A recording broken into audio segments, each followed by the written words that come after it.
Happy Friday, everybody, and welcome to TableTakes presented by Gen Con. My name is Christian, and I am joined today by Hawke Robinson, Emma, and Derek. We're here to talk about some games. We have gaming news to give you, and we can do it in, I think, a pretty good amount of time, so we can get to our hot topic of the day.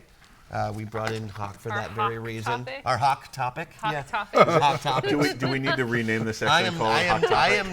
I am naming the segments now on the fly. Hawke Topics. Yeah, but during Hawke Topic, do we all need to kind of go off and come back wearing black with eyeliner or anything like that? I mean, I'm like if he doesn't do it, we don't have to. I mean, maybe he's just looking for the excuse. I could switch. We can switch to the black T-shirt with the fancy saying And underneath. start speaking in German accent. This is the part of Hawke Topics where we dance. Yeah, exactly. So we might as well just break right into those headlines because, again, this is a timed show. We are going to be starting off with Emma giving us a whole bunch of Magic, Wizards of the Coast news, and let's just start getting through it. I mean, we're starting with a new product, which I think is pretty exciting. Yeah. We got a lot of Magic stuff to cover today. First up, there's a new Signature Spellbook, which is for one of the Planeswalkers, who it turns out is, in fact, the best Planeswalker. Who is it again, Derek? Who is the best Planeswalker? Liliana. No, it's not Liliana. That's incorrect. Definitely Anyone Liliana. else? Jace. That is a Planeswalker. That is I right. remember the Planeswalker's name. Oh, nerd cred, back. No, best Planeswalker. Judges would have also accepted Hoodie Guy. Hoodie Guy, Lightning. Wasn't that the Lightning person, guy? Steve? Steve. Steve the Planeswalker. Ralph. Tim. Chandra, it turns out, is the best Planeswalker because she is amazing. She shoots fire from her head and from her hands and her face and basically just turns into fire. So my favorite Planeswalker, hence best Planeswalker. So in case you didn't know, Signature Spellbooks are like the new version of From the Vault packages. You basically get a bunch of cards related to the Planeswalker, cards that have Chandra as the art on it, just fire spells in general. A lot of fun stuff. They haven't announced all the cards yet, but they're going to be fancy cards, foils, alternate art. So if you do like Chandra, as I do, if she's near and dear to your heart, then this is something you should check out because it's a cool way to get fancy versions of the cards that you know and love. I'm curious, what makes Chandra near and dear to your heart? I think the burning. Is I think it was pretty Because clear. like I'm all about burning. Fire. Yeah. So like it's not like her complicated backstory. No, I mean it is too. She has. I've read a lot of her backstory and history, and she's had a very complicated life. It's a very much like. I don't think you become a Planeswalker by just having a perfectly normal, healthy, satisfying You don't go to life. like Planeswalker Community College and hope for the best. No. like- Get my with like associates. really supporting parents and like a tight-knit community that helps guide you through everything. Would you describe her personality as fiery? Yes. Well, that is absolutely. definitely not a one-note character. Then I'm glad you picked her. She has an incredibly tragic and complex backstory. I'm not going to spoil it now because I think that you should read it, but there is very sad stuff happens to her. How long would this reading take me? Like 15, 20, like half an hour or so. Half an hour to get through the entire history of Chandra. No, she not that. I mean, there's books the Cliff on the Notes history version. of Chandra. No, The Cliff Notes I will say this though: if you go to the Wizards of the Coast, the Magic website, they have a lot of stories that are basically blog posts that have very condensed sections of the lore on the characters and have great story in a short format as opposed to a long format. So you can go on there and read about Chandra and how sad her life is And why her personality is just as fiery as her powers. Yeah. She has to hold everything inside because she's being hunted. Would you consider her by hot-tempered? people. Yes. Yeah. She has a short fuse. Yeah. Here's my problem with fire characters. Anyways, Sean's great. You should check that and out. for people who aren't Also, familiar, they're my like favorite to play. The Signature Spellbook, like they pick a couple like iconic spells that are associated with that character. Yeah, existing cards. So they're re-releasing cards in a new format, getting a new style and new art for them. Yeah, so that's Signature Spellbook news. That's pretty cool. So magic giveth and then magic taketh away. That's how magic worketh. That's our segue. Yeah, up next in Magic news, we're going to talk a little bit about the impact of COVID-19 on the Ikora release. Oh, COVID-19, is that a new card? No, it's a global pandemic. You might have heard of it. I really need TV. Yeah. No, or you- Twitter. You literally or radio. do not need TV. I literally don't Actually, need yeah, TV. you should not. I've been in my house all week watching TV. Yeah. So as we've talked about before on the show, the new Ikora set is releasing very soon now. And obviously with the pandemic and a lot of the regulations in a lot of the countries, they're not going to be doing pre-releases. I'm pretty sure pretty much anywhere you are. A lot of stores have canceled in-store events. Yeah. A lot of regions have pretty severe limitations on how many people are supposed to gather at one time, which makes running a pre-release tournament or something like that pretty difficult. Yeah. So I know that there's been a lot of stuff with Arena Online. But with the physical release, it sounds like WotC's trying to adapt some things. Because the physical pre-release is a huge part of Magic and of being a Magic player. Going to the events is something I always do. My friends always do it. The ritual process. The ritual, exactly. Ritual is an important human component. If you call it that, you might be able to fight these large groups of gatherings, because that's what a lot of churches are doing. Calling it a ritual? Making it religious, basically. Making it religious. You make it religious, and then you can be like, we can have as many people as we want. If he wants to have the Church of Mana. Well, I'm saying probably your physical local pre-releases are canceled. If they're not, you should not go to them because it's better to do social distancing right now. But what WotC is doing to Stop make killing your this grandparents. something that people can still participate in is very different from what they've done in the past. You can actually just go to the stores as long as your stores are still open. A lot of stores are doing pickup and delivery, and you can just get the pre-release packs or the cards. So you'll still be able to get these products and play around with them. Again, so maybe get a bunch of packs, go home, video call all of your friends, and then do the tournament that way. Drive by your friends' houses, throw the packs at their doors, so you don't actually get in contact with them, and do video conferencing. You could probably use one of those little. I like the idea of playing Magic by mail, how we used to, play by post. But all you do is you just put a card in their mailbox. Yeah. And that's the card you're playing next. Yeah, here's your draw for this turn. Right. That's pretty cool. I'm just going to play a land this time. Yeah. Because I don't want to drive back and play the monster too. Tomorrow. I'll come tomorrow and do another card. Designers are actually doing a lot of cool stuff online for making new ways that you can play your favorite board games. So set launches April 24th. Pre-release is usually about a week before that, April 17th to 19th. Yeah, so the pre-release is still a month away-ish from now. But realistically, there's still going to be pretty severe limitations on things at that point. Yeah. So WotC's trying to get ahead of it and let people know how they can plan to still participate in some capacity with this, or changing it to adapt to the limitations of the time, basically. Yeah, and another interesting aspect of this is WotC is actually getting data and taking a snapshot of the individual stores so they know how much materials to distribute. So in the past, they've just kind of given stuff until it runs out, but now they're actually trying to make sure that it gets to the people. So more adaptive supply chain. They're rationing. Well, it's more adaptive supply chain management, exactly. too. Yeah. So. If they want people to rush out and buy these cards, they should include a roll of toilet paper. Wait until we see people using Magic cards as toilet paper. So, in other more exciting news, I'm just picturing it now. That's not the only thing. That was my Black Lotus. Damn it. Or adapting.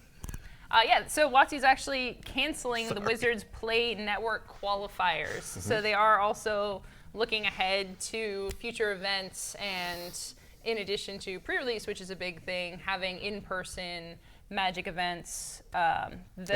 These are important. So are these events that stores have to run to be part of the WPN, or is there a different kind of WPN just tournament circuit? Because I'm not clear on that. Yeah, so this is for people who are getting into the Wizards Play Network. So Magic has a series of qualifiers and points, and it's part of the tournament structure. So it's very similar to the way that a lot of sports events are being canceled now. So it's the same thing, like building up the ladder and getting to your position. So it's going to have ripple effects. A lot of things that people were as professional or hopeful professional Magic players, this is something, the events that they use to build up their position to eventually get to the high level play are being restructured or not occurring, delayed at least until May 10th. I think, yeah. So that's 2 months-ish out. And also for the spectation of those, obviously that's a big part of it as well, is people attending these events and also watching and spectating these events. I haven't heard too much about what they're doing digitally. Like, it's a little strange because even for digital events, they usually have the casting and the hosting, and they have a lot of production around it. So I'm sure that we'll hear news in the near future about just like having some way of spreading, and then a lot of streamers. I think on it, what's happening now for Spectation of Magic is a lot of streamers are coming and personally making sure that you have all the Magic goodness to keep yourself entertained while you're stuck at home. Yeah, I know that they've done some additional freebies or promos in Arena, but I haven't had a chance to boot it up and confirm. Yeah. And Arena's good. It's interesting to see now gaming companies, because a lot of them are either doing fine or making a lot more money, and I think some companies video game companies. Yeah, I think some companies are making their games cheaper. On itch, they have this big thing where they're making lots of games for free. There's like 150 games or something. You can just go to. Good Old Games, I think, has a bunch of free games as well. Drive-through, RPG, bundle of whole. They're all during this. They're cranking. Yeah, I think this whole week, each day they picked a different 20th anniversary World of Darkness game to give away free. Nice. That is nice. Yeah, I haven't seen. It's good that community's stepping up like that. Yeah. So it's not just Magic that's being affected by this, obviously. It turns out that they've closed a couple of other things down, including some of our favorite events. Yep. So, like, this is kind of a broader topic of just the impact COVID-19 has had on, like, fandom in general, large events in particular. And there's kind of two things that we wanted to cover. Like, one, there's been shockingly enough, a bunch of conventions that have had to cancel or postpone or modify in some manner. GDC, E3, Emerald City Comic-Con, a whole bunch of stuff. So there's, we have a link to a couple different articles. One kind of running list of a bunch of different events that have been canceled or postponed. So if you were curious about something, if you are intending to attend a convention, you should double check when that convention is scheduled. Check their direct kind of social media. We talked about that, I think, last time. Like, go directly to the source, because chances are, if there's an announcement, it will be prominently featured on their homepage or their Twitter or Facebook or something like that. But even so, if you just kind of want to see the broad impact it's been having on conventions outside of where you normally attend, some of these links that we have will give you some sense of scale. Yeah, I would also say, if you're planning on going to a convention within the next 2-3 weeks, don't do that. Like, social distancing is a very real thing. We're really looking farther out now into May and June, in that period of we don't know exactly how this is going to evolve, so it's good to plan for the future. But in the near term, there's some people who are still doing things and should not be doing that. I think just about everything for the next month or two has been canceled. Almost everything. The people who are kind of just past that, some of those events have canceled. Some of them have rescheduled to August, September, November, October area. Some of them have said that they're considering, like Origins, for example, I believe just sent out an email saying that May 1st is when they will make a final determination. So they kind of want to see what the nation's kind of current efforts to curb things are. And then in the beginning of May, they'll make the decision, and hopefully that will give everybody enough time to adapt or plan accordingly. So really, if we want this to happen, we do need to stay inside. Okay, good to know. You should be staying inside. You should only be leaving when you really have to. So the other thing to kind of keep in mind, the other aspect, aside from not going to conventions, people are also staying inside and not going to their local stores. So the other thing that you probably want to do is check on your local store, see what they're doing, see what their plans are. A number of stores have arranged for curbside pickup, where you can call ahead, order a game, maybe even pay for it over the phone, go to the store, pick it up to minimize your contact, so then you can go take it home. This is the perfect time to pick up legacy games. It's the perfect time to pick up really replayable games. Well, a week ago was the perfect time to pick up those games. Now you're actually running a little late. This is the second perfect time. So best time. but this is the time that you want to have a game you can play a bunch with your family or your roommates or whoever you are effectively, self-isolated or quarantined with. If you have something that will kind of carry you through several weeks, it will do you good to have that. So check with your store to see if they're doing that. Some stores are even doing deliveries. I think we have, Labyrinth was one of the stores that you found in DC that was doing pickups and deliveries and stuff like that. So check with your store, because chances are the store is also going to have some information on what their hours are, whether they're still open, what their community can do to support them through this time. Because most game stores are not swimming in money and don't have deep reserves of cash to survive, weeks or months of downtime. Just Games Workshop. There. And another thing that's really cool is publishers are getting on this as well to support the local game stores specifically, which is super exciting. I know Atlas Games and a couple others are making it so they will actually ship the game to you, but give the store some credit if you work with the store to get the game. So you can even further minimize your contact, but still make it so you're still supporting your local game store. I think the deal Atlas has is you call the store, you order through the store. The store will then have a mechanism where they can order through Atlas and have the game shipped from Atlas to you. Yeah. I think that's called a computer. Yeah. It's similar to that. The mechanism. Well, it's great because I've been following this news pretty closely, and a lot of local game stores are trying to adapt here, but it's hard for them to spin up shipping if they weren't already doing delivery. Whereas a lot of publishers do have built-in mechanisms to facilitate those deliveries. So it's working together because the publishers recognize if all these local game stores go away, then we're going to be in kind of a tough spot. In 2-3 months, the publishers really would like local game stores to still exist. Yeah. So would the rest of us. Yeah. Can I suggest a game that's coming to retail now that people should check out? Yeah, that's seems just on topic. releasing. That's really replayable. I can't imagine what it would be. Abandoned All Artichokes is hitting retail. Oh, really? Okay, so yeah, and people have been enjoying it. And People, that's what you hear? Yeah. You hear people have been enjoying it? Yeah. Okay. This Word is on on the the street? street. This No, is your people are. game? This is my game. Yeah. That's pretty cool. The That's pretty people cool. are saying that it is. Hit retail at a good time. I mean, Yeah. Consider. all of my jobs disappeared this Right, week. right. They just went away. I Yeah. don't have any jobs. I had 5 jobs last week. I got none this week. Yeah. This is not a job. This is what I do to get out of the house now. Aw. Once a week. Yeah. But it's good to be able to get out of the house. Well, so the news is generally don't leave the house. Yeah. But if you do, go buy games, apparently. Yeah. That's our advice, But officially. I think this is just also a general general reminder during this time. Don't leave the house, but reach out to your community. So reach out Not with your hands. Reach out to your friends. Emotionally. Reach out to your local game store. Look at your local conventions that you were planning on attending. Don't necessarily go to those conventions, but be aware of what's happening and just try to be mindful of ways that you can help both your friends and your community kind of get through this. Because if we all try to help each other, then it will be a whole lot easier for us to come out the other side that much better. Yeah.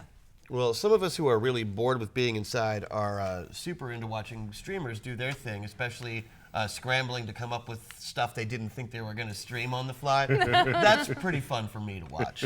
So streamers, and yeah, I'm talking to you, Bonsai. Let's see some more. I've been doing cat streams. My cat has a little nook where it sits. See, my and I cat just, does like, her own put streams, the- but she buries it, so I There. don't mind so much. Wow. So, My what cat about? streams are cuter. Wow. All right, so we're gonna have a cat fight now. Yeah. So, But without touching. Yeah. Oh, God. but that is the COVID news for now. All right, well, I'll take it. But there are things that we can do in the meantime to, to keep ourselves busy, especially gaming-wise. Roll for Combat is working with Paizo to run the RPG Superstar Contest. This is the second time that they're doing this. The RPG Superstar Contest was very popular the first time. If you don't know what Roll for Combat is, it is a group that puts on actual play podcasts, mostly of a lot of Pathfinder stuff, so it seems like a good fit for them to be working with Paizo on this. What the contest is basically it's kind of a create your own monster contest for Pathfinder. and they pick hundreds of winners, and they give out prizes, and it's just a fun event that happens over the course of about a month usually. But they're going to be playing some fun stuff on their podcasts for this particular event. Cool. A whole bunch of adventure paths that are new for Pathfinder, which, everything for Pathfinder is new right now because Second Ed just came out, right? Yep. So if I remember, I think the original RPG Superstar contest was for Pathfinder, for Paizo, to find new designers to kind of give a new perspective on Pathfinder. Right. And this one, it seems a little bit different because it's, there's they're not trying to make a new edition of the game. They're just trying to... I mean, but even so, I don't think the RPG Superstar contest originally was not come design a new edition of Pathfinder. It was just, let's get more people designing. Let's search kind of beyond our usual realm. And it seems like this is a little bit different because it's, Roll for Combat's running it in cooperation with Paizo, as opposed to Paizo running it directly. And it sounds like it's more kind of a celebration of design as opposed to directly trying to recruit a new designer, if that makes sense. Community design development. Sure. Oh, sure. Just give it a name, why don't you, Hawke? Steal all my thunder. Yes, that, exactly. So if you are a Pathfinder fan and you want to design some stuff and win some prizes, you should get involved. Yeah, or if you already have, right? People homebrew so much stuff, if They you just do. have something in your back pocket. And most of it is really, really good. Yeah. Practical application. I mean, maybe not. Maybe it's not great. But anyway, that's the news. That contest is back. This time it's about monsters. Go listen to some podcasts. Go design a monster. Maybe win a prize. There you go. That's it. Speaking of monsters, Yeah, you did. I picked up what you put down. Yeah, you did. I love that. I'm excited because Vampire the Masquerade is apparently getting a comic book series now. Some of the links that we have has a few sample layouts, a few sample pages, so you can get a view of what it looks like. But particularly, why it's particularly game noteworthy is that apparently these comics are going to have some 5th edition RPG content in them too, which is really intriguing to me.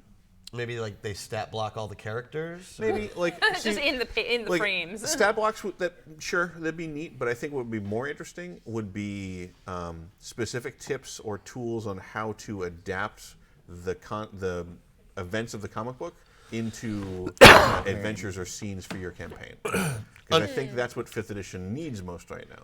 Unfortunately,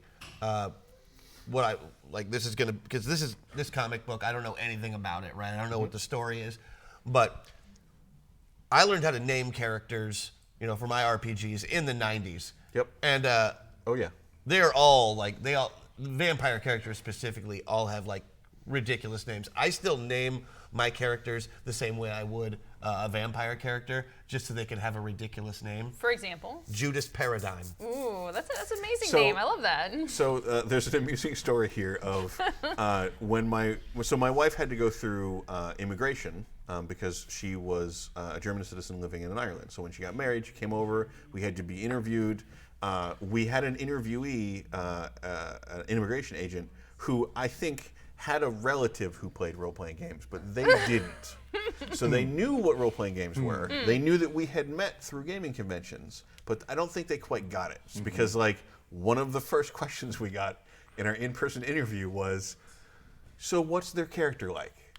What is their character? And I was just like, oh boy, this is going to be great. Because I had just been playing a vampire campaign.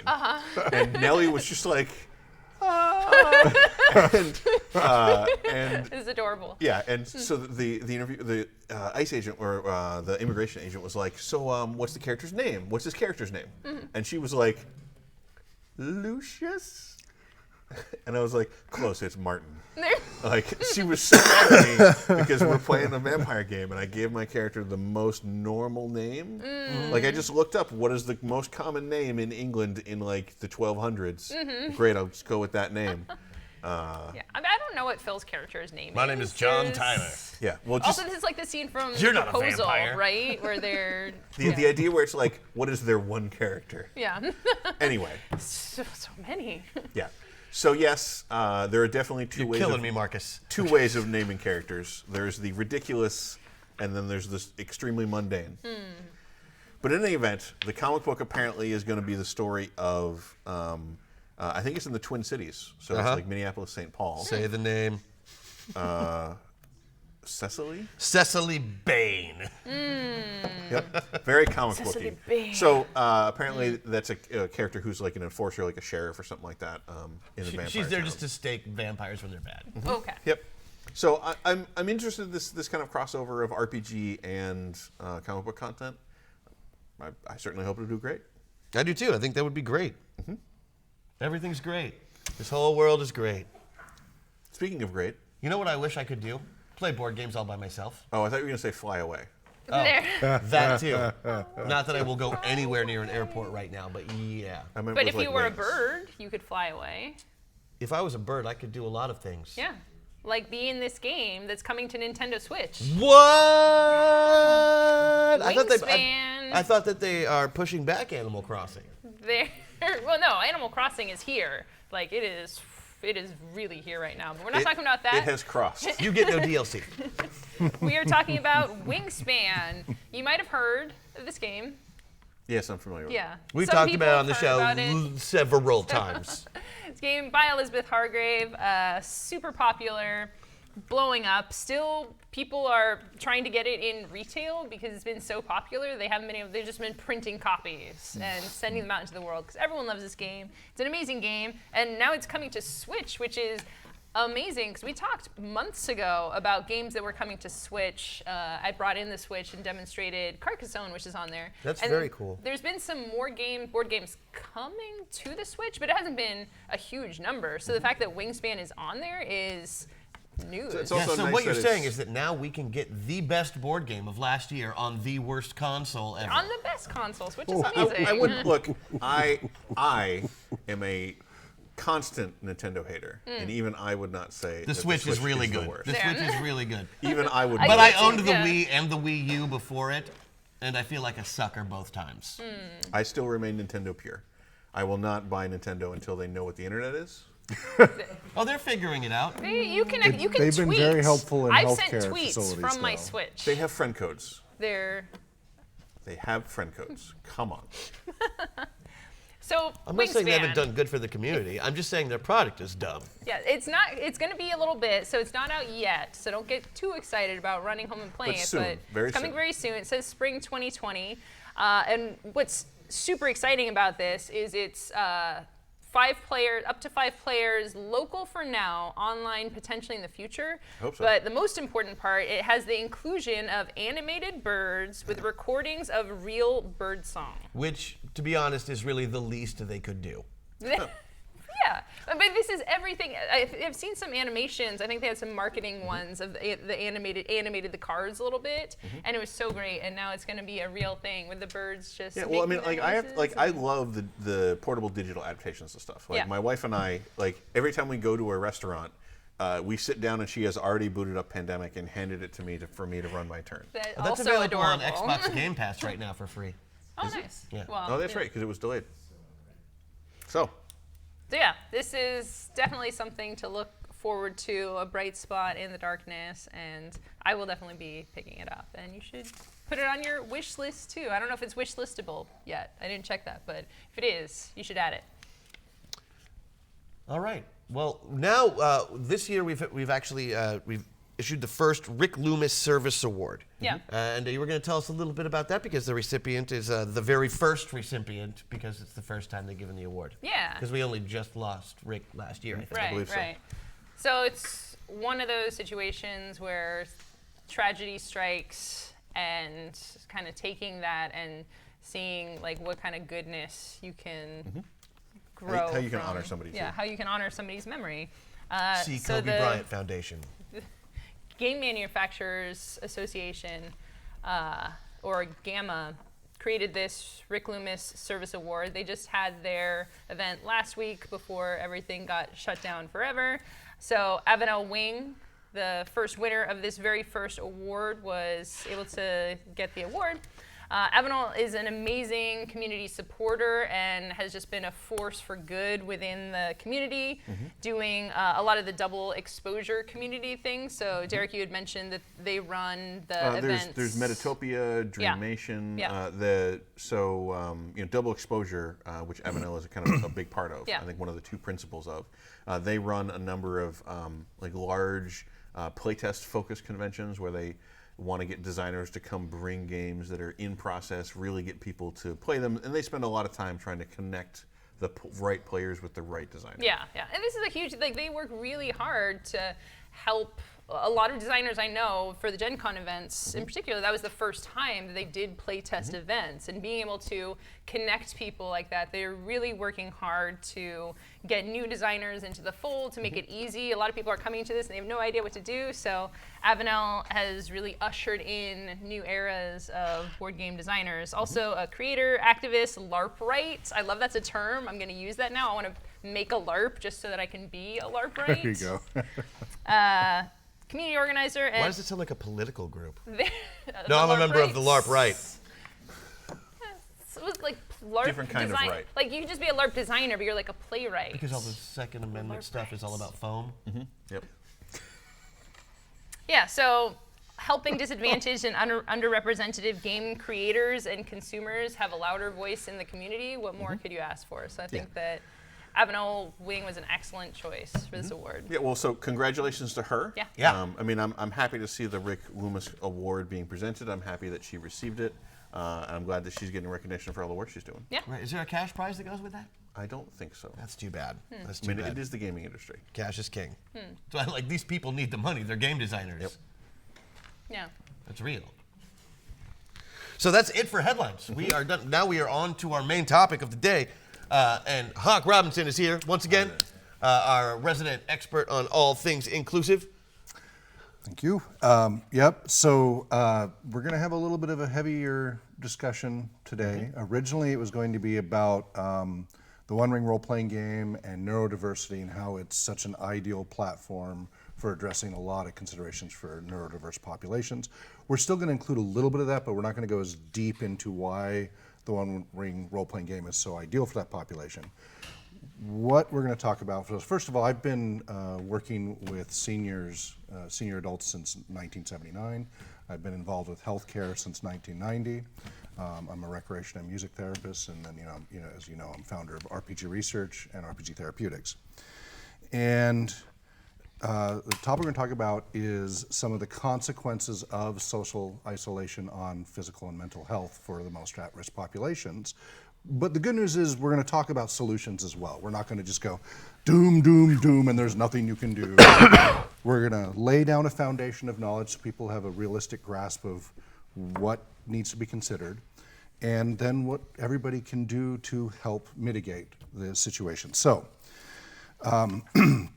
we'll circle back a little bit to Tor a little later as we talk about the solution aspect. Because we are also curious about your perspective on Free League picking up the license too. Yes, exactly, and I definitely have information about that. And as I circle back to solutions, we'll circle back to that. So there are serious mental and physical health consequences of extended social isolation, leading to loneliness, depression, suicide risk factors, substance abuse. You're seeing all the pot stores are 30 to 159% increase in sales in 1 week. Yeah. Part of that's the hoarding and the panic, but also part of it is people looking for what they're going to do. So many of those are medical marijuana, and that's understandable. They're just trying to stock up on medical supplies.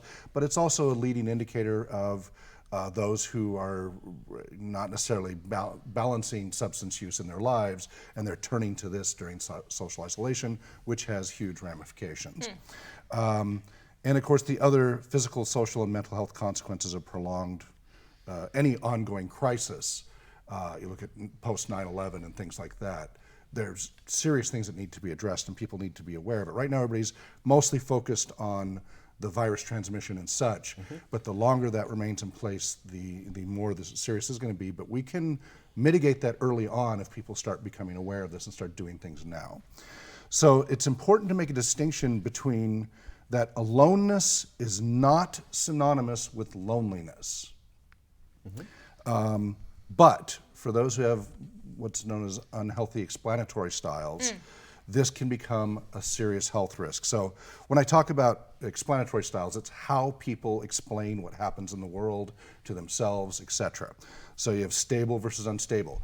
It has always been this way, it will always be this way, it's never going to get better. What's happening now is not going to ever get better, and it's probably only get worse.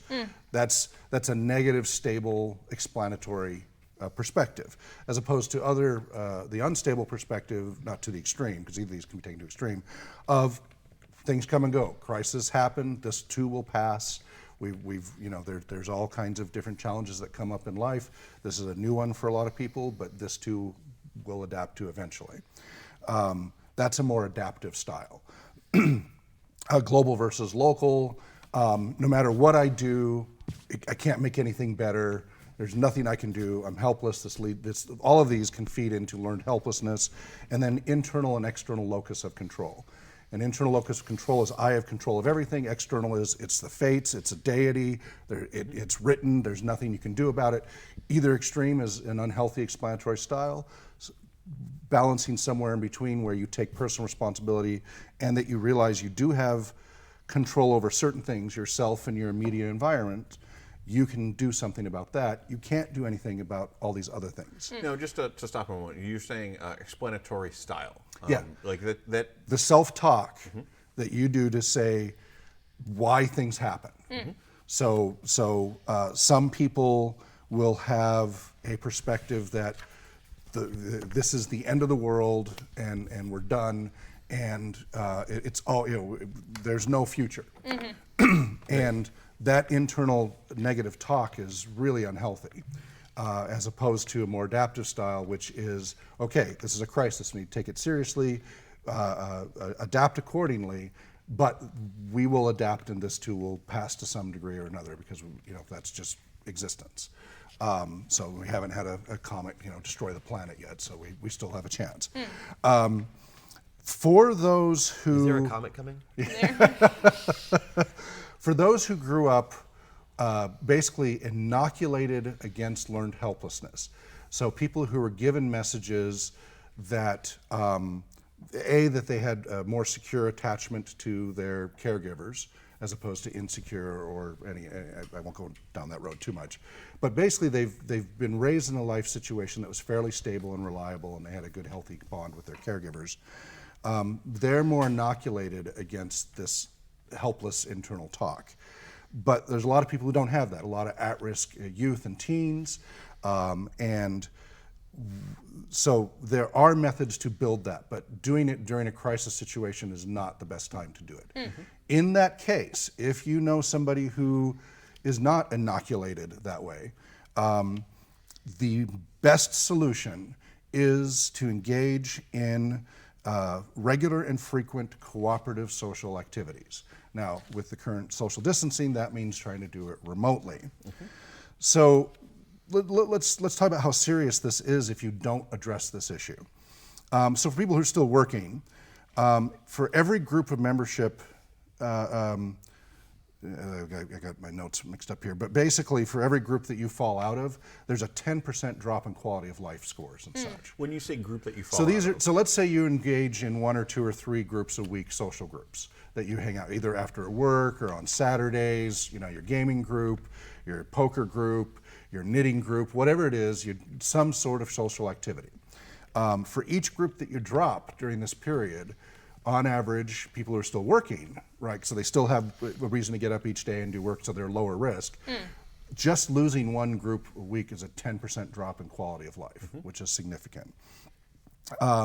When there's excessive and sustained stress in general, research shows that loneliness substantially, stresses in general, but even just loneliness, when they score higher on loneliness, weakens your immune system significantly and causes a wide range of physical and mental health issues, and that's according to the National Institute of Health, National Institute of Aging, etc. And so the note of kind of falling out of social groups kind of impacting your quality of life, I think is also particularly interesting right now because in a lot of cases, folks would be regularly meeting with their gaming group and exactly. playing. Meetup.com. Yeah, there's a gazillion groups. There was a couple, obviously not scientific, but still interesting anecdotes of data. Like a couple people did some Twitter polls about, hey, if you used to have a gaming group, what are you doing now? Yeah. And you know, Yep. like I think the measure I think was that like, or overall, like at one point they had measured, or they had done some polls, and like 70% of people were playing RPGs in person. They were playing D&D in person. And then now they're like, okay, well, what are you doing now? And I want to say that like 60 to 70% of those people who've been playing in person are transitioning online, but a full 30% of those are just not playing at all anymore. And that's a heavy. Was that through Wizards or something like that? Because that sounds like to say that many were already engaging online. That's a high selection bias. Yeah. Because Yeah. our research Obviously. shows that it's better than 90% do not play online or game stores or conventions. I think Gamers in general, absolutely. Right, Like I think yeah. in the current circumstance, I feel like some people That should be changing now. yeah, are Right. a little Yeah. more willing to try, but like this is just a note of Right. Those you are the know, already actively online people that are yes, responding yeah, to that. Like Well, yeah, that too. Right. That's why it's 100% not scientific. But just like the idea of it is like going online, taking your game online is not smooth. I've had to No, do it with it's like not. two It's or not three the different same. games over the past 2 weeks. Yeah. It's not the same. It's incredibly frustrating in a and lot of we ways. can talk a little bit later Transition, yep. about how to Yeah. make that better. Yeah. But what I think what I'm just trying to say is like, you know, you have some data here that shows it's worth it. You need to do it. Yeah, and there's a bunch of things you can do, and again, we will talk about solutions. I just want people to get some real numbers here, because a lot of times there's a lot of froofy stuff, and I want to keep it in context. It's a risk, it's a concern, and here's real numbers, and you can do something about it. So here's a group that doesn't get talked about in this context a lot, but with some research showing that among African American, it's actually stayed black participants because it's more than just African American, social isolation doubles the risk of early death. And then in white participants, it increases 60 to 84% when you have this isolation. That's from the American Journal of Epidemiology from just 2019, just a year ago. 30% increase in risk of stroke or the development of coronary heart disease for sustained isolation. 30%.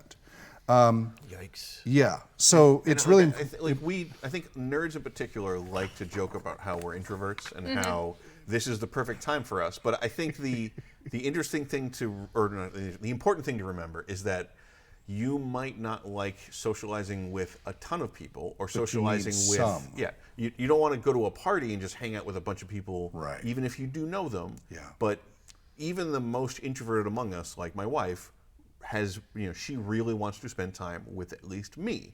If it was Yeah. just her on her own, Yeah. I think she would have a very different feeling in the situation. Yeah. We have large prefrontal cortexes to deal with social rules. That's a big part of that development of our brains. And so it is a fundamental health need for human beings to maintain some level of socialization. Now, some recharge more from socialization and some recharge more from getting some alone time, but they still have to have a balance there for mental health. There's study after study that proves the mental health consequences of that sustained. I do want to call that out real quick. Like you said, you have a partner who is at home with you. Like this is something that I've been recognizing as well. I have a partner that is at home with me, and I think a lot of us who do aren't even realizing, because I've been thinking a lot about it, you know, people who don't have a person who is there with them, who they can consistently be with, even more so having these things and needing to be even more aware of these issues. Not that having one partner at home that you see all the time is enough for all your social outlets. And over but- time, you can end up with cabin fever and Yes. such. So you have to balance that, or you could really strain those relationships. Yeah. Yeah. Initially, it's okay, but as the weeks go on, I can tell you stories. Yeah. Working at the mine for 26 days on end, and anyway. So another important thing for senior adults who are the highest at risk for the disease and also the highest at risk from social isolation. A lot of them are already isolated. So here's some numbers from studies. For those who just went into retirement, you know, who've stopped working and have two social groups, about 2% death rate, just as a baseline here. If they drop just one social group, that doubles to 5%, or more than doubles. And then if they lose both groups, and this is without a crisis, they just, for whatever reason, can't maintain both groups, 12% plus death rate. And then if you add a crisis and stressors and such, it goes up exponentially double digits. So one of the things you can do right now, we'll get into more about with gaming and such, is if you have a senior adult that you know, care about, family person, or just happen to know, a neighbor, whatever, make some phone calls. If they're a little more tech savvy and you can use the internet, conferencing and that human facial expression, great. But even just a phone call and such. But start to make it like a daily routine. Everybody's got a little more time on their freed up here. Yep. Take your commute time and call some friends. Yeah. Start calling folks that maybe even if it's just a neighbor or something who's elderly. This makes a huge difference in their physical and mental health. It will literally help them live a better quality of life and live longer. It will keep their immune system up. And if you start to establish, hey, I'll talk to you next week and such, that hope and expectation can actually get them through a week looking forward to that phone call. And if I use my commute time to do that, then not only am I That's a saving lot of myself people. time, but I'm also guaranteeing that the old person I'm talking to is probably the only person up.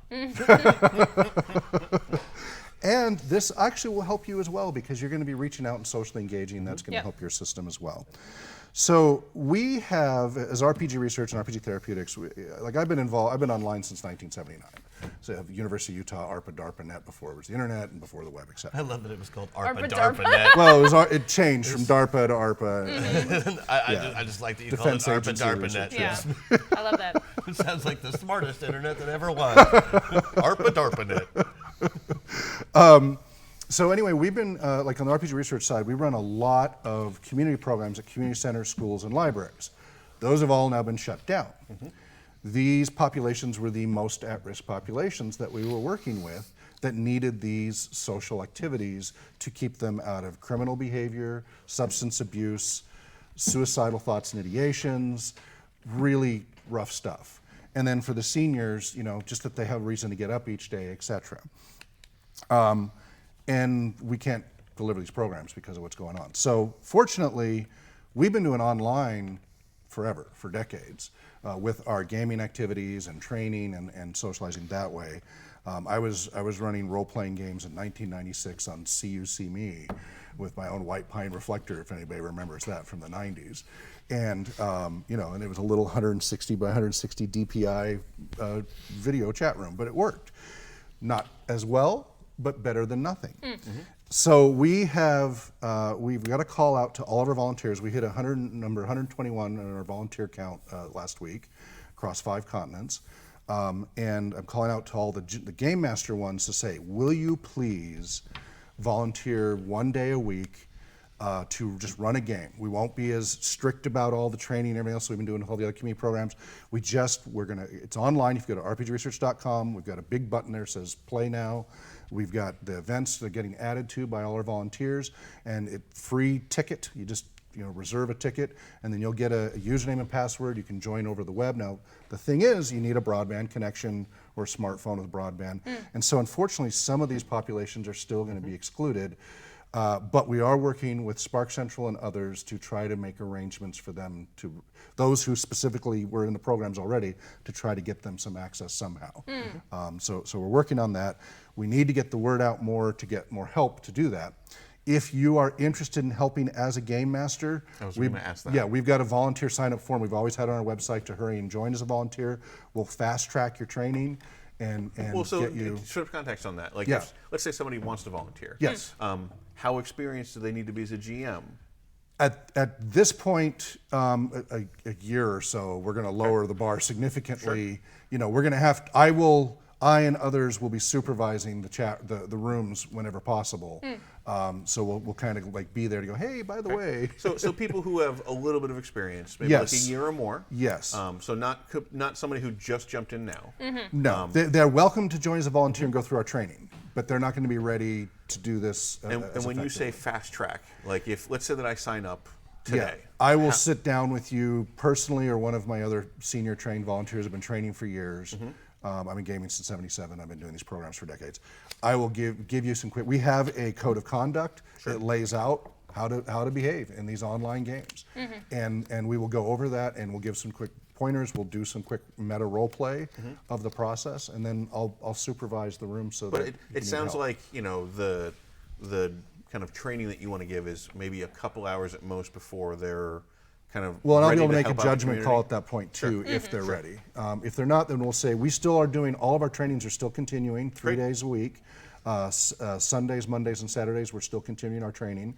So if you're not quite ready, you can just start attending that training and get there fairly quickly. Great. But anybody who's got a little more experience and feels like they can handle this, just contact us. It's info@rpgresearch.com or use the online form. So anybody who has some time, particularly now, and wants to kind of help reach out to some of these at-risk, demographics that you talked about. Here's where we're going to need help. So far, all of our GMs have passed background checks and everything. We're really careful about that. So we're still going to have to do that, and that's going to get expensive because it's $50 a pop. So we are going to, we have some coffers right now. We can do it for a little while.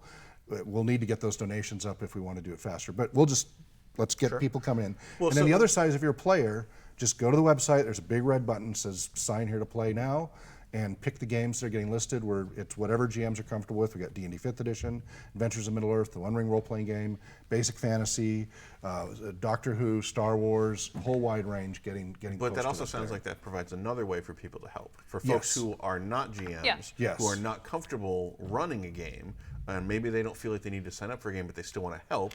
Right. If they donate to help you kind of cover the cost of getting other GMs that would help a lot, Great. We've been really good at recruiting and training. We haven't been very good at fundraising. We're doing fine, but this will put a bit of a strain. So that's all on the front of the website too. There's a big donate button. Great. And we also need administrative volunteers too, still, right? We need as many administrators.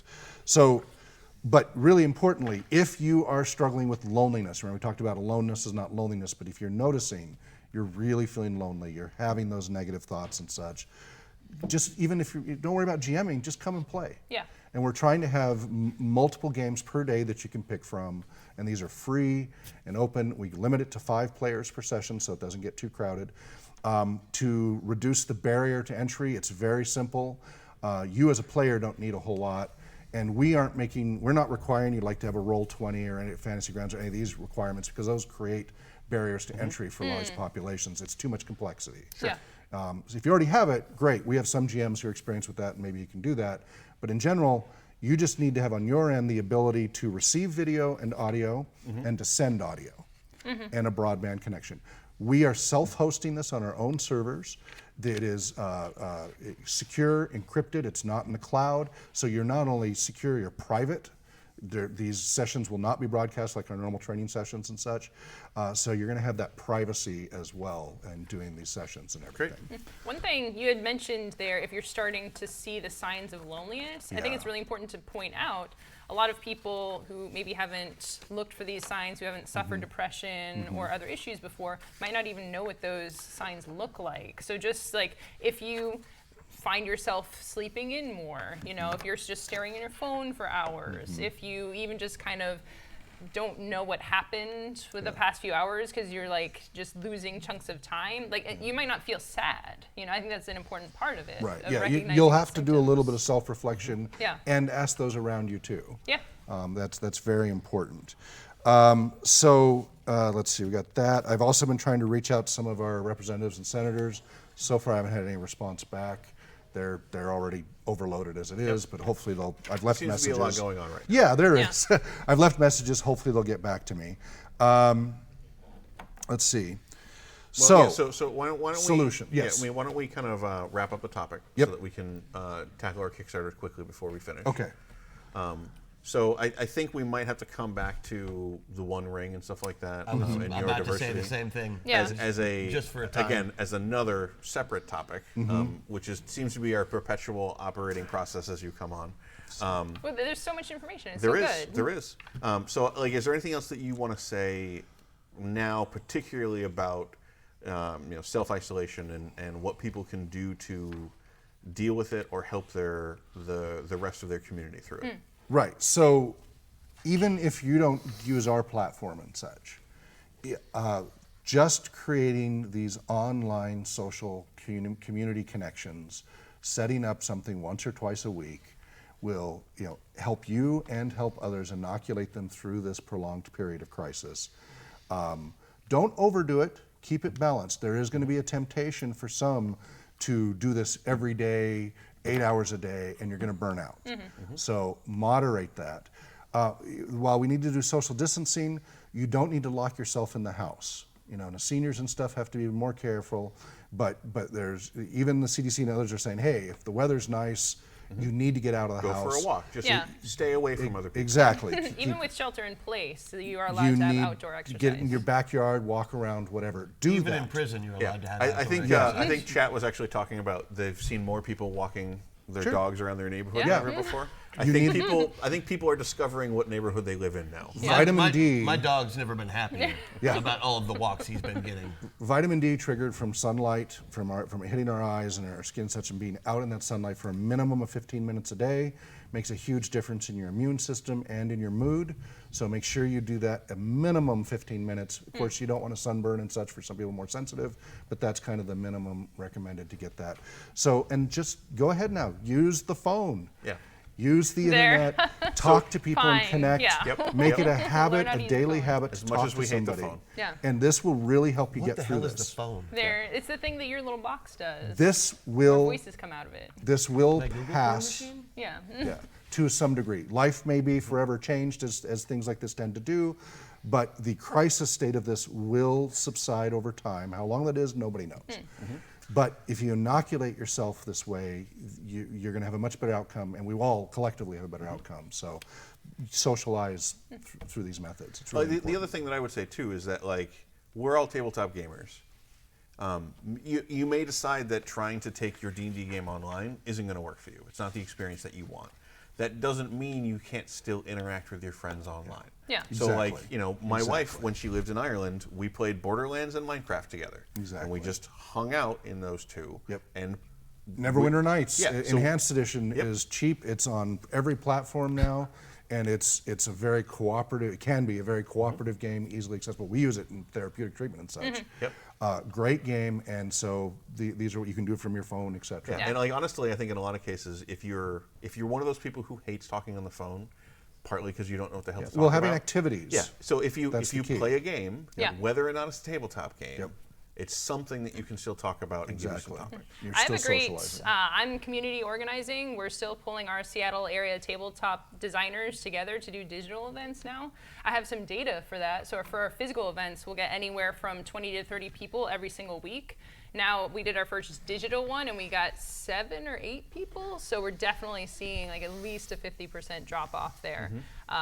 So that's a great numbers thing that people aren't necessarily doing it, but it has been very valuable for the people who are doing it. And if you are in that tabletop sphere, Tabletop Simulator, Tabletopia, Board Games Arena, I think it is. There's a lot of ways, or even on the Switch has a lot of board games as well. So for some people who they might not want to get into video games. Like there's still a lot of ways that you can do board games. Discord is a great tool. That's what we're using for voice. Zoom is what a lot of people are using as well. Classic, and again, if you're dealing with a senior who may not be technology savvy, over the phone you can play checkers and chess. Yeah.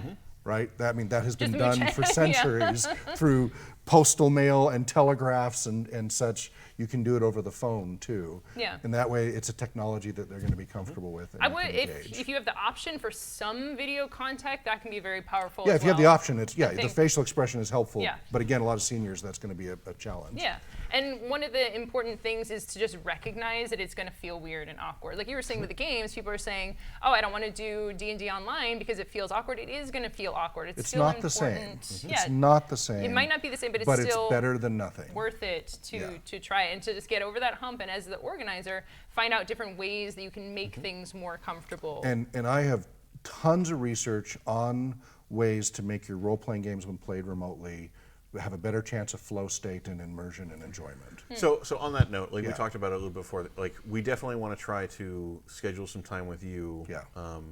to talk through how people can streamline or just make their transition online smoother. Yeah. Because I feel like right now that's a little timely for folks. And my background is, as I said, I've been involved with software development since '79.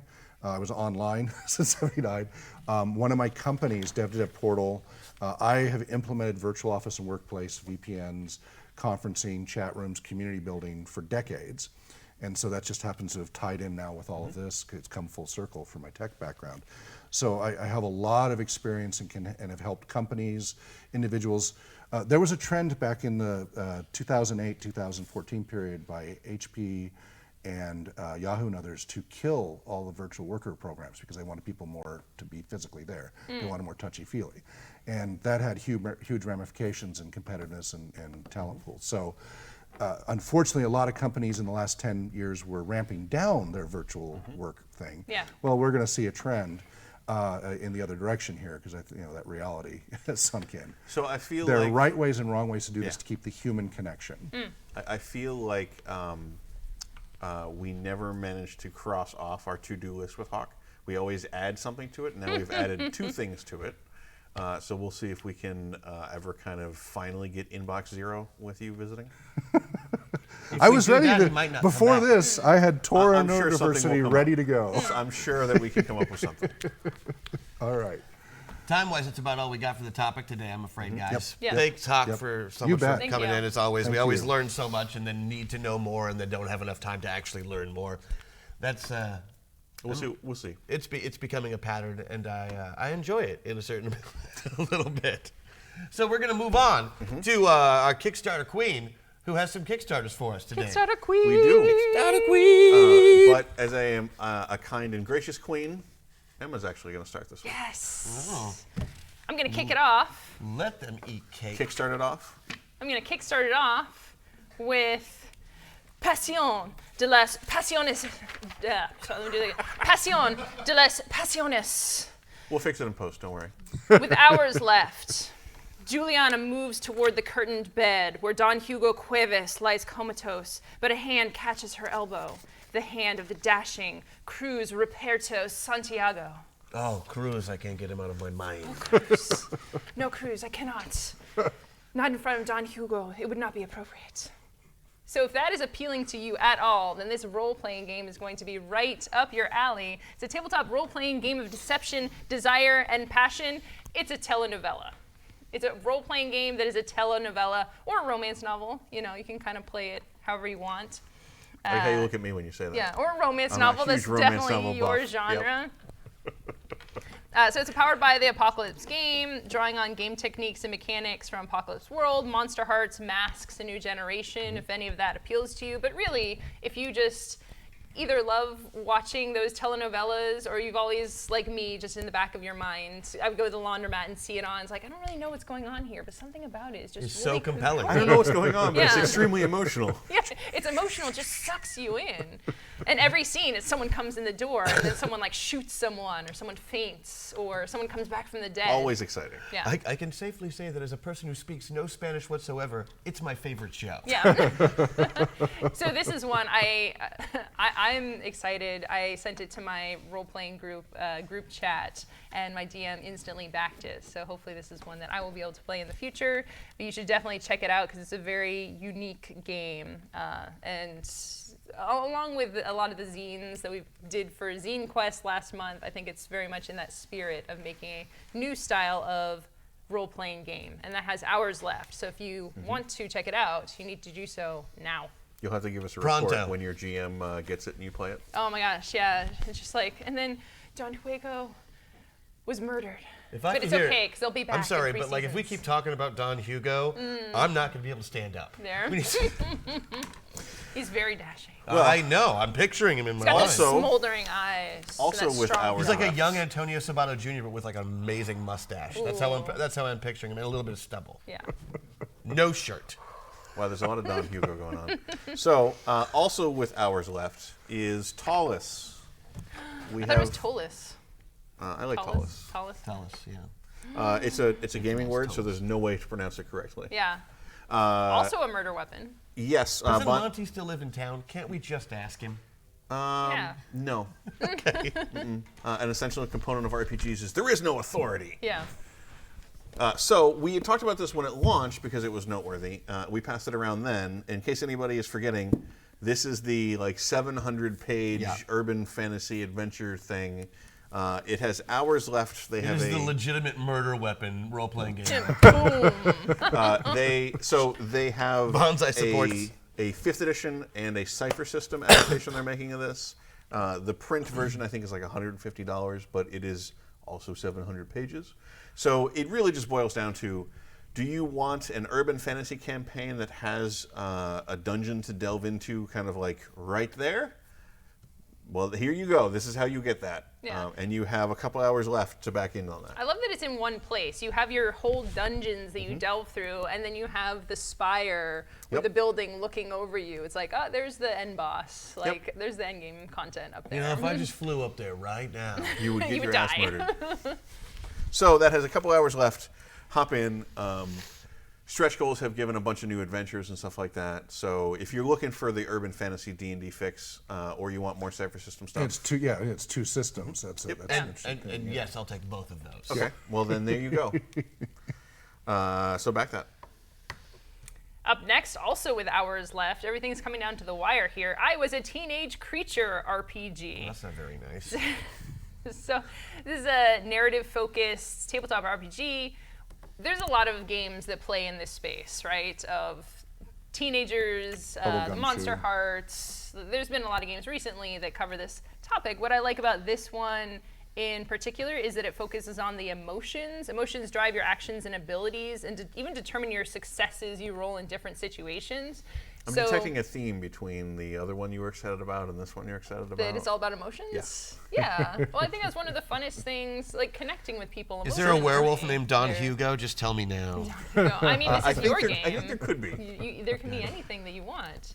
So That's I want a probably- werewolf That's named Don prob- Hugo. who looks Probably like the young mon- Antonio Sabato There- Jr. with probably a the great Monster mustache, Heart probably a little crossover. beard. crossover. Yeah, have a I think I crossover said this out RPG. loud. No shirt. Yeah. Okay.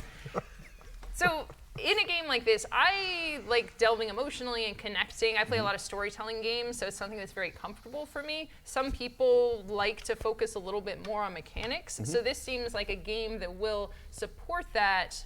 I've seen a lot of these games, even Masks that I'm playing now. It's like making your emotional choices and your story choices mechanically relevant. Yep.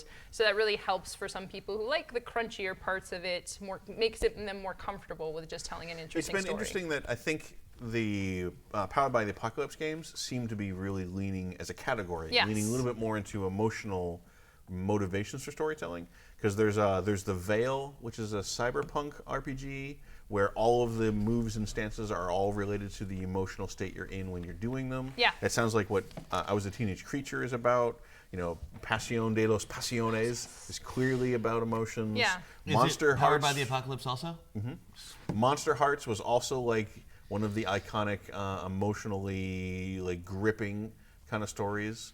They seem to lean into that. I think the mechanics lend themselves to being built around exploring that while Yeah. still giving people some mechanics to grip on. Though we didn't get to go into depth, the One Ring role-playing game, that's why it's been so effective with like neurodiverse, autism spectrum, etc.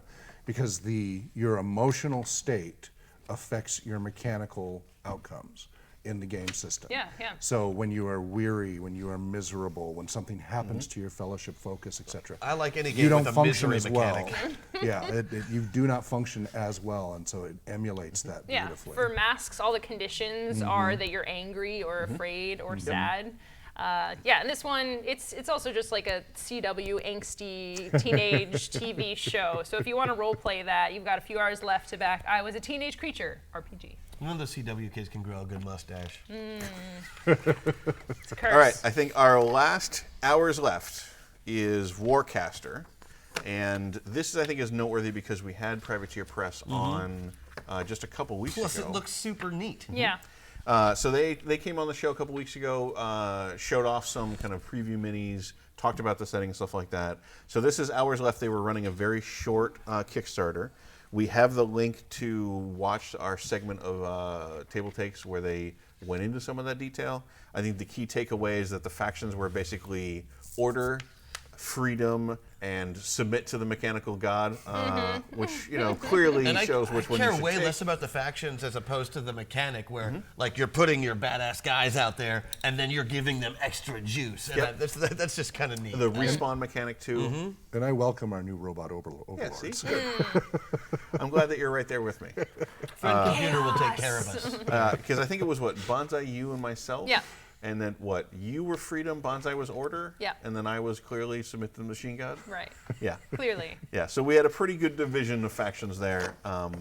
So Privateer, has a history of making great games. They got a couple hours left in this one. That's why they're still in business. Yep. But this is also a little bit different from a lot of their other miniature games because it's less build your army, wipe the other army out. And they're still playing with some mechanics that are clearly kind of inspired by MOBAs and video games of just respawning your troops every so often. Yeah, and a lot of learnings from Riot Quest too. Yep. So wrapping those back into the game. So they've done a lot of great mechanical innovations. Very intrigued. So check it out. With 1 day left, we have Dark Ages, which is kind of a weird Kickstarter, I'll have to admit. It's one of those ones. First of all, yeah, it's the most generic name Wait. ever. I see the look in your face. Look, this is why I like things with see it. emotion. I'm just so expressive. What was my face? It was Your face was just like, it's just Dark Like Ages. if you were playing a hand of poker really poorly. yeah. So Yeah, I look at the name Dark Ages and my eyes roll back in my head. I'm no, like, hold on. This is one of those Kickstarters that I feel you need to pay a little bit of attention to. okay, I wouldn't based on the name. Because I understand that, but there's a number of neat things in this game that I found really intriguing. Okay, convince One, me. I feel like if this game had been wooden cubes and had come out like 5-10 years ago, it would have been all the rage. Just because like it feels very classic to me. Okay. But the miniatures oddly feel like they're a little bit superfluous. But it's basically you're building your civilization, you're building your empire. They're trying to be as historically accurate as they can. But the really cool thing. Sorry, people of color. No, And women. I mean, I don't think they necessarily go into that element, but more like they're trying to use real historical figures and places and technologies and stuff like that. So it seems like it's borrowing some civilization elements of researching tech trees. Okay. You're kind of building a kingdom. You're putting out cities and resources and growing population. But the really neat thing is that it's the Kickstarter's for 2 games, for 2 boxes. One is for like France and England, and the other is for like Italy and Germany and Austria. Okay. And you can combine the 2 maps for a huge like mega Europe game. So there's a lot of intriguing stuff here. Basically, like if you are in for build a kingdom, play through medieval European history or something like that, and you want a game that will kind of sprawl across the table and you can combine 2 boxes, seems really cool. Yeah, I mean, that does seem compelling. See? Also, now I'm going to go home and play Civ, and I blame you for that. you are welcome. This is a gift that I give to you. Oh, gosh. I'll see you in 2 weeks. Yep. So that has 1 day left. Make sure you go check that out. My middle son, Axis and Allies, he had all of the expansion sets and literally took up the entire room for weeks because it took forever for them to resolve their turns. Oh, wow. Yeah. Oh, man. All right, Christian. What do Yeah. you have for us? So, this is kind of a fun one. With only 3 days left, which means Monday's your last day for it. It's the Deadlands Audio Collection. Why is this cool? Oh, what is this? Okay, well, that's a better question. Yeah. So what you is hear this, the Christian? Deadlands Audio Collection. You would think maybe perhaps a collection of audio books that you could listen to about stories in the Deadlands. Seems That's reasonable. not what it is. Instead, it is sound effects and background music and all sorts of cool Sirenscape-esque things that you can... Which are surprisingly effective for a game. Oh man, I love the heck out of using these sound programs for my games. And now maybe most of that is because I only do it in front of an audience anymore.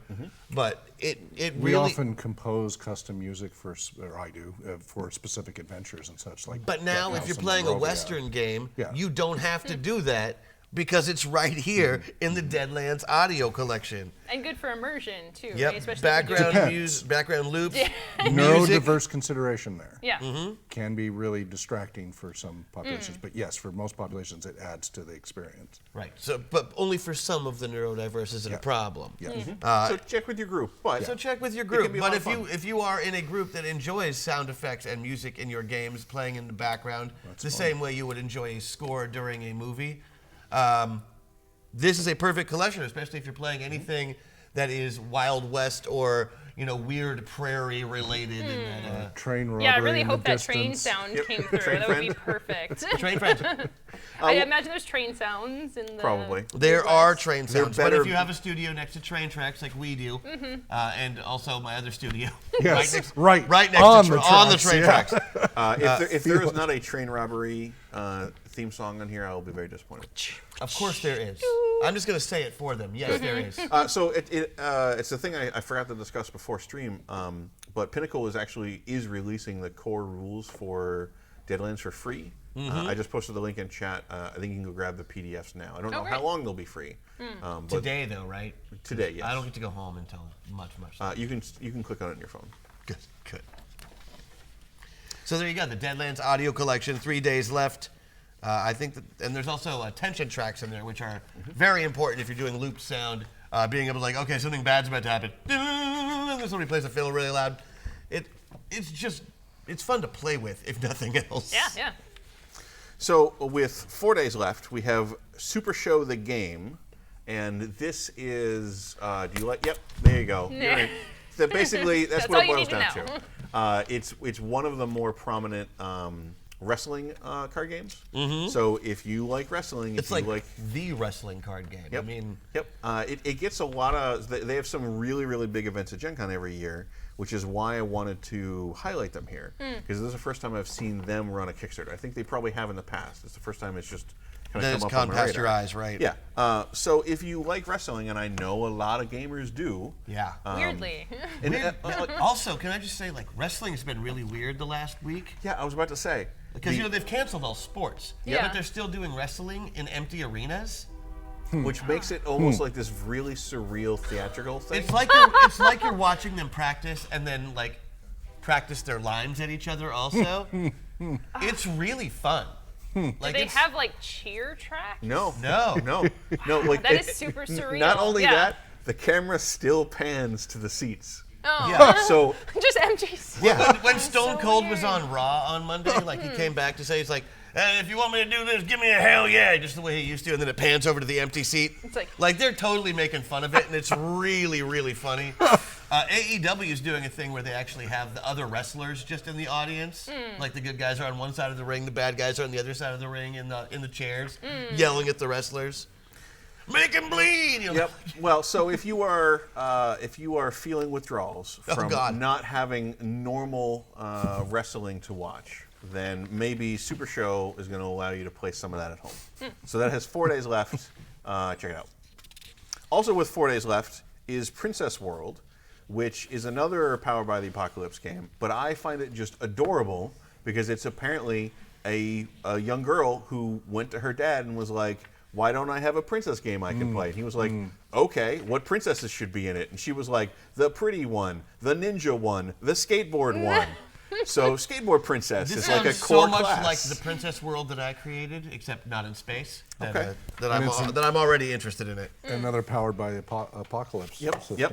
So like Skateboard Princess, I think is what clinched it for me. Yeah, I saw that one. Yeah. So if you find the idea of a princess game or a game designed for a child by the parent, you should check this one out. It has 4 days left, and really, like, come on, Skateboard Princess. Also with 4 days left, kind of a completely different end of the spectrum, is Tachyon Interactive Puzzle Book. And we've done a couple different kind of puzzle books in the past. But this one I found particularly interesting because the graphic design and the layout is really distinct from most gamer type things. It's not a physical artifact. It's not trying to replicate old books or anything like that. Each two-page spread is a very white, very clean, very minimalistic puzzle. And some of them, like from the pictures, didn't even really have instructions. It's like, here's a diagram, figure out the puzzle. And then you figure out the puzzle, you write your answer on the left-hand page, and there's a QR code that allows you to scan to see if you were right. So it's neat, but it looks very slick and polished and futuristic in the kind of the presentation. Cool. So if you like puzzles, especially now, I suppose, now's a good time for puzzles. That has 4 days left. I want to hear about something with 5 days left. Really? Well, I Five is a have good gotten the number. game for you with 5 days left. You're in luck. Vampire the Masquerade Vendetta. On the continuing trend that we've talked about a little bit of... Derek talking about vampire stuff. I was going to talk about how Vampire is getting licensed for more games, giving me the opportunity to talk about more Vampire stuff. So this is not the Renegade game that we've talked about in the past. This is a different card game. And the exact mechanics are a little unclear. But it's like it almost reminds me of nothing so much as Smash Up or Solstice, if anybody's played that. But without the smashing up, basically. You have a deck that you get. You pick your clan deck. There's a bunch of regions that are like neighborhoods in New York, or I'm sorry, in Chicago. There are neighborhoods in Chicago. By night? Probably, because they're vampires. The whole day thing wouldn't work out very well. Depends on the type of vampire. Nope. Nope. This is the This is the Masquerade vampires. Okay. Anyway, so you're Different fighting. vampires. You're fighting over every regions. vampire. Yeah, you do. You're fighting over regions in Chicago, and you're basically kind of playing some cards face down, some face up. There obviously seems to be that element that I desire so greatly, which is like tricking, bluffing, traps, all that kind of stuff. So I'm very intrigued. Or if you're a Tremere, just being a dick. Yeah, that too. I mean, it's not like they have a lock on that. A lot of vampires. No, but like, yeah. No, they don't like have an a lock on it, but ongoing they feel like the theme. originators. So this has 5 days left. It looks very, very slick. They've had a lot of stretch goals, a lot of really great art and graphic design on this. Some great core designers on it as well. Like, this is being brought by people who've designed a bunch of games.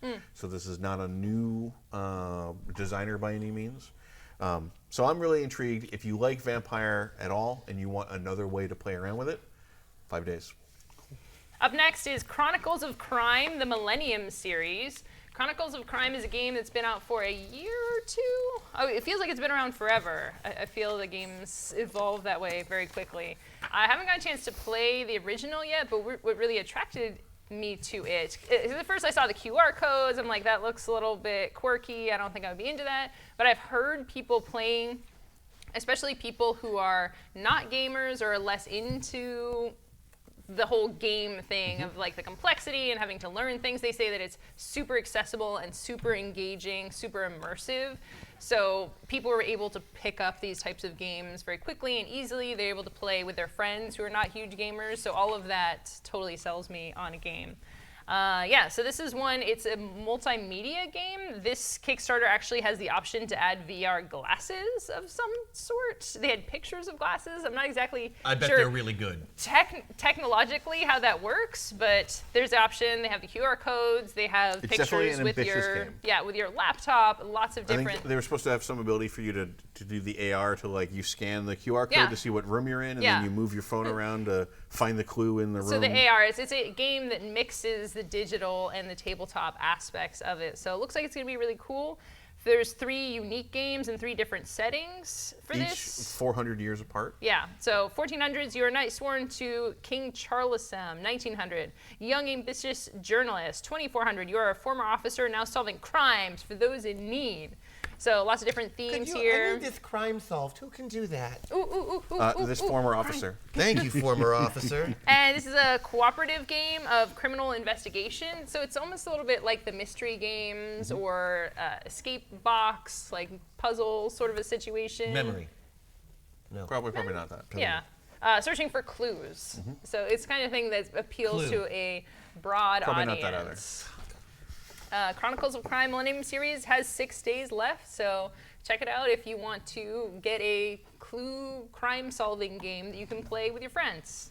Bonsai says that she misread that as Chronicles of Crime, the Millennial series, which I suppose would be a different type of crime. Yeah. That would be a different game entirely. I think. So with 7 days left, we have PAX Premiere reprint. And we don't always cover reprints, but PAX Premiere is a little special in that it is not only a gorgeous game, but it's really hard to find right now because it was on Kickstarter and kind of sold out immediately. But this is a really intriguing kind of involved game, a historical game where you play Afghans, in Afghanistan, trying to ally yourself with the U.S. interfering or the European influences, the different factions that were kind of messing around in Afghanistan, and you. There's been so many just in the Yeah. last 40 years. Yeah. So you are trying to ally But mostly yourself with just the one Russia that and will us. win. Yeah. So I think it's before. This is more World War I-ish kind of European influence too, but it's a really intriguing game and it's a really gorgeous game. It has a nice cloth map. It's got really nice pieces. It's really, really pretty. As long as it teaches you the lesson that nobody ever wins a war in Afghanistan. Yeah, basically. So that has 7 days left. I would say that if you like games that are about specific historical events, or you like games that have really kind of premium component presentation, then you definitely should check this one out. And then the final one, Christian, for Bonsai's honor. Yeah, no, this has to be done. In honor of Bonsai. With 7 days left, Codex Celenda Remastered. What this is a wooden mechanical puzzle box. Ooh. And this is Bonsai approved. Yes. Well, hold on, I'm getting there. This is Bonsai endorsed. This is Bonsai endorsed, which is very strange because it's laser cut. I know she has a big problem with that in general, but apparently this is very, very intricate, and each page of it is a 3D puzzle that has to be solved. Because it's not a box; it's a book. It's a book. So Oh, and okay. then you open this huge wooden book with these huge pages. Wooden book. Yeah. So like each page is like that thick because it is a carved and Whoa. assembled Yeah. like 3D puzzle. And she says falls under blunt weapon if yes. needed. Yes, that's right. The Bonsai's notes are, this is so this awesome. I'm is glad they are Rick pricing this Loomis. stuff correctly. Even with the laser cut being there, it's a massive amount of work that goes into something like this. So she Yeah. appreciates the amount of work that went into it, despite the laser cutting, and can also fall under the blunt weapon category. I'd have to have a copy in front of me to know if that's true or not.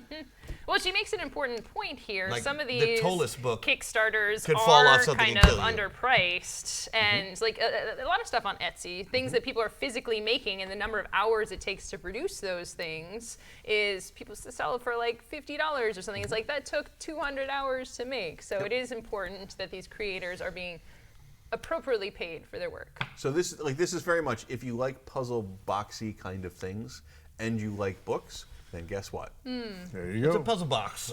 In book. Puzzle book? Puzzle box hook? Puzzle books? Yep. So that has 7 days left. Quickly, two things. Sure. So one is, though I won't go into depth about it, about the One Ring role-playing game. The news, March 9th, is that a new publishing company, Free League Publishing, has picked it up. That's supposed to begin going into effect June 1st, 2020, assuming no delays and such. So the good news is the One Ring role-playing game second edition, they're going to pick up where it was left off at, and they're going to be using the same developers, Francesco Right. Nepatello and the We others. mentioned that on the show last week, in Yeah, fact. okay. So it's so that's good news for those who are excited to see that keep going. They're a Swedish publishing company. What's interesting, Sophisticated Games website is anemic. There's barely anything on it.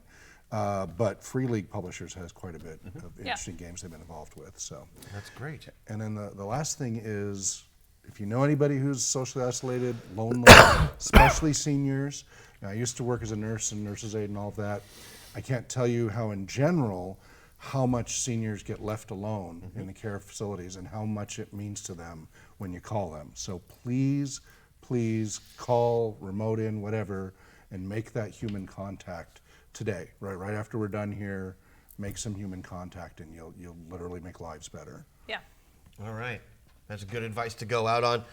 Let's say goodnight, goodbye to everybody for the time being. We're going to be back in just a couple minutes with the new release rundown when Mark from Mock's Boarding House comes in. Don't forget, tonight we have our new show, Game Night, at 6 p.m. We're playing Lords of Vegas with Mike Selinker, Emma, Javion, and me. And Skylar, I believe. And Skylar, right? That's a lot of people. That's good, though. We need people. Our streaming schedule is the same as it has been. We on Monday at 6 p.m. we have board games with the Brothers Murph. Wednesday we have minis with the Murphs at 9 a.m. 4 p.m. Fireside with Peter and Emma, and 6:30 the Westgate Irregulars kick off their special brand of entertainment. Friday you get TableTakes. 12:30 is new release rundown, and 6 p.m. game night. That's every week. Don't forget, badges for Gen Con are on sale now. You can follow us, subscribe, turn on notifications, watch us later on YouTube. All of these things are possible. There's a podcast for the Fireside Chat. And thank you to all of our viewers, Chaldea Studios, for putting us up here in their beautiful, beautiful studio. And my name's Christian. This is Hawke Robinson visiting us. Emma and Derek, Bonsai, we miss you, baby. We'll see you soon. Everybody stay well, get healthy, wash your hands, stay home. See you next time.